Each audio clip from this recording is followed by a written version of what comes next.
আজকে আমার motivational line হলো, চকচক করলে শুধু সোনা হয় না। সোনা হতে গেলে মানে স্বর্ণ হতে গেলে একটা জিনিসকে যত ঘষবে, যেমন সোনাকে যত ঘষবে ততই উজ্জ্বল হবে, তেমনি যে বিলিয়নারি হবে, যে অনেক বড় মানুষ হবে ভবিষ্যতে, অনেক সাকসেসফুল মানুষ হবে, অনেক সুনামি মানুষ হবে, সে মানুষটি আগের লাইফটাতে নানা রকম সমাজের মানুষ ওকে ঘষে সোনার মতো।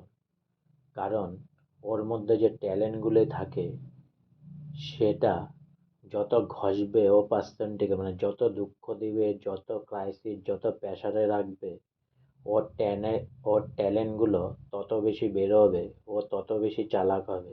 এই জন্যই জীবনে কখনোই কষ্ট পাওয়া দরকার নেই কারো। সবসময় ফুর্তিতে থাকতে হয়, আর নিজের গুরুদেব, মা বাবার আশীর্বাদে, মা বাবার গুরুদেবের নাম স্মরণ করে চলতে হয়।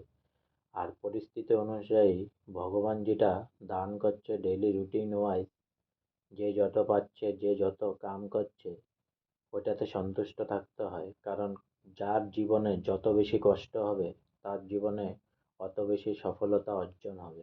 আজকে আমার মোটিভেশনাল লাইন এখানেই সমাপ্ত হলো। তাই অনেক অনেক সাবস্ক্রাইব করুন আমার চ্যানেলটি, অনেক অনেক লাইক করুন প্লিজ।